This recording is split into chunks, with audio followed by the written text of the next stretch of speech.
Hello everyone, this is Chandni here. Welcome back once again in my channel Learns Anywhere. तो guys, ये हमारा छोटा सा attempt है जो हमारा एग्ज़ाम है 31 को। ओके, तो साइंस पोर्शन का छोटा सा हेल्प आपको इस वीडियो से मिल सकता है जो कि 31 को होने वाला है। ठीक है, और इस वीडियो में आज हम बात करने वाले हैं पार्ट 2 की rest and motion. Part 1 already discuss कर चुके हैं हम लोग। ठीक है, तो चलिए वीडियो को स्टार्ट कर लेते हैं और देखते हैं कि इस चैप्टर में, इस पार्ट में हम लोग क्या क्या टॉपिक डील करेंगे। तो चलिए वीडियो को स्टार्ट करते हैं। इस पार्ट में हमारा पहला टॉपिक है एक्सेलरेशन का, जो कि एक्सेलरेशन क्या होता है। ठीक है, एक्सेलरेशन जो होता है हमारा changing in the velocity upon the time. तो वेलोसिटी में जो चेंजिंग आती है टाइम के according, that is called the acceleration. ठीक है, ये तो हमारी हो गई definition. Changing in the velocity upon time is called the acceleration. और जो एसआई यूनिट होती है हमारी एक्सेलरेशन की, वो क्या होती है? मीटर पर सेकेंड स्क्वायर। आप इसको फाइंड भी कर सकते हैं। कैसे फाइंड कर सकते हैं? अगर आपको वेलोसिटी का यूनिट पता होगा। ठीक है, क्योंकि वेलोसिटी की यूनिट क्या होती है? मीटर पर सेकेंड होती है। और यहाँ पे टाइम, इसको मीटर पर सेकेंड ऊपर लिख दीजिए, ये सेकेंड ये ऊपर जाएगा तो मीटर पर सेकेंड हो जाएगा। ठीक है, बहुत सिंपल है, याद करने की भी ज़रूरत नहीं है आपको, अगर वेलोसिटी का आपको यूनिट पता है तो। ठीक है, तो चलिए ये तो एक बात हो गई। दूसरी बात होती है कि जो वेलोसिटी है, हम लोग पढ़ चुके हैं कि वेलोसिटी जो होती है हमारी पॉजिटिव, निगेटिव और जीरो तीनों कंडीशन में लाई करती है।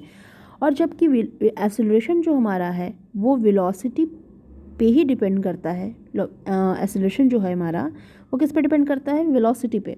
तो जो वेलोसिटी अगर तीनों कंडीशन में लाई करती है तो जनरल सी बात है कि एक्सेलरेशन भी हमारा क्या होगा? तीनों कंडीशन में लाई करेगा, पॉजिटिव निगेटिव। एक्सेलरेशन हमारा पॉजिटिव भी होगा, निगेटिव भी हो सकता है और ज़ीरो भी हो सकता है। ठीक है, तो ये हो गई। अब हम बात करेंगे निगेटिव एक्सेलरेशन की। अगर निगेटिव एक्सेलरेशन कभी कभी पूछ लेता है कि निगेटिव एक्सेलरेशन इज़ कॉल्ड, या निगेटिव एक्सेलरेशन को और हम क्या कहते हैं, तो क्या कहते हैं? रिटार्डेशन कहते हैं। बहुत सिंपल है, क्या कहते हैं? रिटार्डेशन कहते हैं। चलिए ये तो बात हो गई हमारी एक्सेलरेशन की।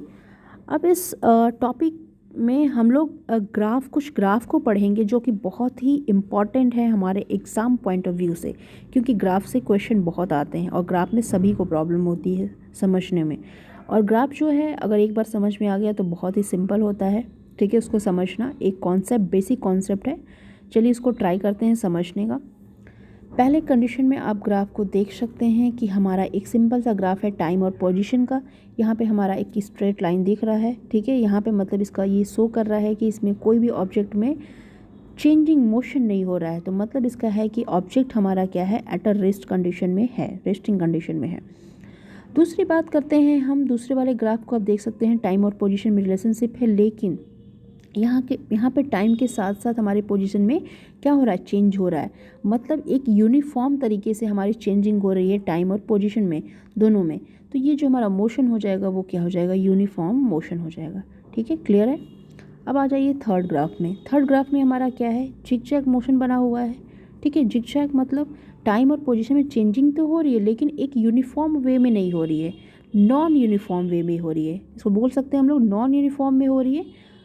तो नॉन यूनिफॉर्म में हो रही तो इसको सिंपल सा हम लोग क्या कह देंगे? Non uniform motion. It's very simple. Okay, चलिए अब दूसरे ग्राफ की बात करते हैं। नीचे जो तीनों ग्राफ दिए हुए इसमें तो आपके पास बेसिक कॉन्सेप्ट क्या जनरेट होते हैं कि अगर हमारा स्ट्रेट लाइन है तो वो हमारा यूनिफॉर्म होगा। ठीक है, इस कंडीशन में रहता है तो रेस्ट में होगा। जिगजैग आता है तो वो क्या हो जाएगा? Non uniform. तो ये तीन हमारे बेसिक कॉन्सेप्ट हैं। ठीक है, इसको याद रखना है। अब हम किसी भी ग्राफ को आइडेंटिफाई कर सकते हैं कि वो क्या कह रहा है। अब आ जाते हैं नीचे वाले ग्राफ में। नीचे वाले ग्राफ में टाइम और डिस्टेंस में रिलेशनशिप दिया हुआ है। अब यहाँ पे आपको एक स्ट्रेट लाइन मिलता है, ये तो हो गया यूनिफॉर्म है, ये तो पक्का हो गया कि हमारा क्या है? यूनिफॉर्म है। लेकिन ये है क्या? ये मोशन है। टाइम और डिस्टेंस तो मोशन होगा नहीं। तो टाइम और इस डिस्टेंस में किसका क्या रिलेशनशिप होता है? उसको हम लोग क्या बोलते हैं? स्पीड बोलते हैं। स्पीड इक्वल टू क्या होता है? Distance upon time. ठीक है, तो जो ये यूनिफॉर्म है वो क्या है? स्पीड को दिखा रहा है, तो ये यूनिफॉर्म स्पीड हो जाएगा। ठीक है, अब दूसरे ग्राफ में आते हैं तो यहाँ पे जिगजैग मिल गया, मतलब कि नॉन यूनिफॉर्म है। तो नॉन यूनिफॉर्म क्या है? स्पीड है। ठीक है, तीसरे वाले ग्राफ में आइए, यहाँ पे हमें एक ऐसी लाइन मिल रही है, मतलब ये रेस्ट में है, तो object at a rest. Very simple. चलिए, अब फिर से मैंने ग्राफ लिया हुआ है और इस ग्राफ में भी मुझे देखना है। अब यहाँ पे सिंपल आप देखिए स्ट्रेट लाइन है, स्ट्रेट लाइन मिल रहा है ना, तो ये क्या हो जाएगा, यूनिफॉर्म। ये तो कंफर्म हो गया यूनिफॉर्म होगा।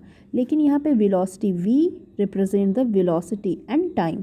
तो वेलोसिटी और टाइम में जो रिलेशनशिप होता है, अभी हमने पढ़ा है कि वो क्या होता है, एक्सेलरेशन होता है। तो यहाँ पे जो ग्राफ है वो क्या रिप्रेजेंट कर रहा है, यूनिफॉर्म एक्सेलरेशन को रिप्रेजेंट कर रहा है ना सिंपल। ठीक है, चलिए इस ग्राफ को देखते हैं। यहाँ पे वेलोसिटी और टाइम ये भी है, यहाँ पे जिगजैग है, that means non uniform acceleration. Okay, ये भी क्लियर हो गया। इस ग्राफ की हम बात नहीं करेंगे। चलिए इस वाले ग्राफ पे आ जाइए। इस वाले ग्राफ में क्या हो रहा है, रिटार्डेशन हो रहा है। रिटार्डेशन हमने पढ़ा ना कि निगेटिव एक्सेलरेशन को ही हम लोग क्या करते हैं, रिटार्डेशन बोलते हैं। लेकिन ये यूनिफॉर्मली हो रहा है, एक वे में हो रहा है, तो ये हमारा क्या हो जाएगा, यूनिफॉर्म रिटार्डेशन। यहाँ पे देखिए आपको कर्व लाइन, इस वाले ग्राफ में आपको क्या मिल रहा है, कर्व लाइन मिल रहा है। कर्व लाइन मिल रहा है मतलब यहाँ रिटार्डेशन तो हो रहा है, बट ये क्या हो रहा है, नॉन यूनिफॉर्मली हो रहा है। तो इसका नाम क्या हो जाएगा, नॉन यूनिफॉर्म रिटार्डेशन। ओके, चलिए अब यहाँ पे एक क्वेश्चन बन जाता है कि which car is travelling fast. इस ग्राफ को देख के बताइए कौन सी कार, आपके पास 3 कार है A B C। तो इन तीनों कारों में से सबसे फास्टेस्ट जो स्पीड होगी, ठीक है, वो किसकी होगी। तो सिंपल कॉन्सेप्ट हमारे पास क्या है कि जो कम टाइम में ज़्यादा डिस्टेंस को कवर कर ले वही क्या हो जाएगा, फास्टेस्ट हो जाएगा। तो एक को आप देख सकते हैं इसका डिस्टेंस ज़्यादा है सबसे, ये कम टाइम में, ठीक है, कम टाइम में स्पीड ज़्यादा ट्रैवल कर रहा है, तो ये इसकी स्पीड क्या हो जाएगी, ज़्यादा। तो आंसर हमारा क्या हो जाएगा, कार ए कार आंसर हमारा हो जाएगा। ठीक है, ये तो बात रही इसकी। अब हम बात करेंगे दूसरे टॉपिक फोर्स की। ठीक है, नेक्स्ट टॉपिक हमारा आ जाता है फोर्स। फोर्स का मतलब होता है बल। चलिए इसको समझते हैं। अब इसको अगर जनरल डेफिनेशन समझे हम, तो फोर्स क्या होता है, किसी भी ऑब्जेक्ट को पुश या पुल करना। तो डेफिनेशन सिंपल बनता है, पुशिंग या pulling is called the force. किसी वॉल को आप पुश कर रहे हो, किसी ड्रॉवर को पुल कर रहे हो, किसी डोर को पुल कर रहे हो, तो यहाँ पे हम लोग क्या कर रहे हैं, एक फोर्स को अप्लाई कर रहे हैं। तो दैट इज़ कॉल्ड, वही तो हमारा फोर्स हो गया, किसी भी ऑब्जेक्ट को हम पुश करें या पुल करें। ठीक है, तो ये हो गई हमारी बात किसकी बात हो गई, फोर्स की। ठीक है, चलिए अब देखते हैं कि फोर्स के थ्रू हम लोग क्या क्या चेंजिंग कर सकते हैं किसी भी ऑब्जेक्ट में। तो सिंपल है, कोई भी अगर हमारे पास ऑब्जेक्ट है तो उसकी फोर्स अप्लाई करके उस ऑब्जेक्ट पे हम क्या कर सकते हैं, उसकी शेप में चेंज कर सकते हैं, फोर्स के थ्रू इसको तोड़ सकते हैं, इसकी साइज में चेंज कर सकते हैं, छोटा कर सकते हैं, बड़ा कर सकते हैं, इसकी स्पीड में भी चेंजिंग कर सकते हैं। कोई भी ऑब्जेक्ट मान लीजिए आ रहा है, ठीक है, या कोई भी रेस्ट कंडीशन में ऑब्जेक्ट है, तो उसको हम लोग फोर्स अप्लाई करके इसको क्या कर सकते हैं, मोशन में कर सकते हैं। तो स्पीड में भी चेंजिंग हम कर सकते हैं। यहाँ पे बॉल आप देख सकते हैं, फोर्स लगा के इसको हम क्या कर सकते हैं, रेस्टिंग कंडीशन से मोशन कंडीशन में ला सकते हैं। तो जनरली हम कह सकते हैं कि हम फोर्स के थ्रू बहुत सारी चीज़ें चेंज कर सकते हैं। ठीक है, तो चेंज इन द स्टेट में चेंज कर सकते हैं हम लोग, और उसकी डायरेक्शन को भी चेंज कर सकते हैं। तो ये रही बात हमारी फोर्स की। ठीक है, अब नेक्स्ट हम बात करेंगे फोर्स का जो हमारा फॉर्मूला होता है, कभी कभी न्यूमेरिकल्स भी आ जाते हैं इस पर। तो फोर्स जो होता है हमारा, फोर्स का फॉर्मूला क्या होता है, F=ma, mass into acceleration. Okay, तो M stand for mass and A stand for acceleration. तो ये तो बात हो गई फॉर्मूले की, F=ma। ठीक है, इसको याद रख लेना है। दूसरी बात होती है हमारी SI यूनिट की। ठीक है, SI यूनिट हमेशा जनरली पूछा जाता है कि फोर्स की SI यूनिट क्या होती है। तो इसकी SI यूनिट जो होती है वो न्यूटन होती है, जिसको कि हम लोग कैपिटल N से रिप्रेजेंट करते हैं। चलिए दूसरी बात हो गई हमारी, इसकी अदर यूनिट भी होती है। हाँ, इसकी अदर यूनिट भी होती है, वो क्या होती है, डाइन होती है, DYNA डाइन। ठीक है ना। अब दूसरी बात आती है कि 1 न्यूटन में कितने डाइन होते हैं, तो 10⁵ डाइन होते हैं। कितने डाइन होते हैं, 10⁵ डाइन होते हैं। तो ये हमारी बात हो गई ओवरऑल फोर्स के बारे में। चलिए दूसरा इसमें आता है, अब बात करेंगे हम लोग टाइप्स ऑफ फोर्सेस। फोर्सेस कितने टाइप्स के होते हैं। तो जनरली हमारे जो फोर्सेस होते हैं वो 2 टाइप्स के होते हैं। एक होता है कॉन्टैक्ट फोर्स और दूसरा होता है नॉन कॉन्टैक्ट फोर्स। इसका मतलब है संपर्क बल और असंपर्क बल। ठीक है, तो बहुत ही आसानी से हम समझ सकते हैं। संपर्क का मतलब कोई भी जब 2 ऑब्जेक्ट एक दूसरे के संपर्क में आते हैं और उन उनके संपर्क में आने से जब कोई फोर्स जनरेट होता है तो that is called the contact force, ठीक है। जब कोई भी दो ऑब्जेक्ट एक दूसरे के कांटेक्ट में आए बिना ही उनमें जो फोर्स जनरेट होता है तो वो क्या होता है, हमारा नॉन कांटेक्ट फोर्स होता है। मतलब बिना कांटेक्ट के जब फोर्स जनरेट हो जाता है that is called the non contact force, ठीक है। ये बात होगी। अब हम एग्जांपल समझते हैं। फ्रिक्शनल फोर्स ले सकते हैं। फ्रिक्शन हम जब रोड पे चलते हैं तो हमारे बीच और रोड के बीच में क्या होता है, एक फ्रिक्शन लगता है, ठीक है।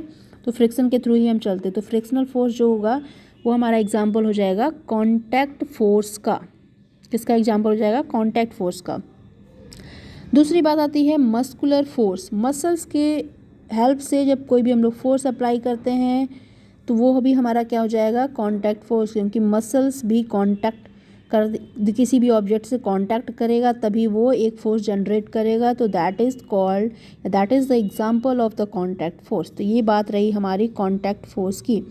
अब एग्जाम्पल हम समझेंगे नॉन कांटेक्ट फोर्स का। मैग्नेटिक फोर्स, जो हमारा एक मैग्नेट होता है north pole and south pole, ये किसी भी ऑब्जेक्ट से कांटेक्ट नहीं होता, लेकिन ये क्या करता है, उसको अट्रैक्ट कर लेता है दूर से बिना कांटेक्ट के ही, ठीक है। तो यहाँ पे जो फोर्स जनरेट होता है वो क्या हो जाएगा, नॉन कांटेक्ट फोर्स हो जाएगा, ठीक है। तो मैग्नेटिक फोर्स हमारा एग्जाम्पल हो जाएगा नॉन कांटेक्ट फोर्स का। दूसरा एग्जाम्पल हो जाएगा ग्रेविटेशनल फोर्स। बहुत सिंपल है, कोई भी ऑब्जेक्ट हमारा जो होता है वो क्या होता है, नीचे की तरफ ही आता है। तो अर्थ पे जो हमारा फोर्स लगता है अर्थ के थ्रू, ये कांटेक्ट में नहीं आता, लेकिन जब आएगा तो वो नीचे ही आएगा, नीचे की तरफ। तो बिना कांटेक्ट के यहाँ पे भी फोर्स अप्लाई हो रहा है, तो ये भी हमारा क्या हो जाएगा, ग्रेविटेशनल फोर्स भी एग्जाम्पल हो जाएगा नॉन कांटेक्ट फोर्स का। इस तरह इलेक्ट्रिक फोर्स भी हमारा एग्जाम्पल होता है नॉन कांटेक्ट फोर्स का। इस वीडियो की हमारी लास्ट टॉपिक है balanced and unbalanced force, okay. संतुलित और असंतुलित बल। तो इसको बहुत ही सिंपल वे में हम समझेंगे दो एग्जाम्पल के थ्रू। एक एग्जाम्पल हमारा है, फर्स्ट एग्जाम्पल देखिए, एक हमारा ऑब्जेक्ट है, दो फोर्स हमने लिया है F1 और F2। F1 के पास 30 न्यूटन का फोर्स है और F2 के पास हमारा क्या है 50 न्यूटन का फोर्स है, ठीक है। तो इसमें अगर पूछा जाए कि नेट फोर्स आपका क्या होगा, तो नेट फोर्स सिंपल से निकाल सकते हैं हम। 50 - 30 कर देंगे, सब्ट्रैक्ट कर देंगे तो हमारा क्या जाएगा 20 न्यूटन। तो नेट फोर्स हमारा हो जाएगा 20 न्यूटन का। अब दूसरा क्वेश्चन इसमें पूछा जाता है कि आपका जो ऑब्जेक्ट है वो किस तरह शिफ्ट होगा, तो किस तरह शिफ्ट होगा, किस तरफ शिफ्ट होगा। तो F2 की साइड शिफ्ट हो जाएगा, क्योंकि F2 के पास ज़्यादा हमारा फोर्स है, 50 न्यूटन का है, ठीक है, in comparison to the F1। चलिए ये बात हो गई। तो ये हमारा जो क्या है अनबैलेंस, क्योंकि दोनों के पास फोर्स क्या है, डिफरेंट है। तो ये हमारा फोर्स एग्जाम्पल हो जाएगा अनबैलेंस फोर्स का। चलिए एग्जाम्पल 2 देख लेते हैं और इसके थ्रू समझते हैं। एक हमारा ऑब्जेक्ट यहाँ पर भी है, ठीक है, और F1 और F2 के पास 30 न्यूटन का, मतलब दोनों के पास सेम फोर्स है। अगर पूछा जाए अब कि नेट फोर्स क्या होगा, तो 30 - 30 क्या आएगा, 0 आएगा, तो मतलब 0 न्यूटन का फोर्स है। और पूछा जाए कि ऑब्जेक्ट किस तरफ शिफ्ट होगा, तो ऑब्जेक्ट किस तरफ भी शिफ्ट नहीं होगा, क्योंकि दोनों के पास फोर्स सेम है। तो इसका मतलब है कि ऑब्जेक्ट हमारा रेस्टिंग कंडीशन में होगा। तो ये हमारा एग्जाम्पल हो जाएगा बैलेंस फोर्स का, okay. I hope it all topic will be clear, okay. तो ये हमारे आज के वीडियो का सारा टॉपिक था। I hope it will be clear. अगर आपको अच्छा लगा तो प्लीज़ वीडियो को लाइक करें। Thank you so much.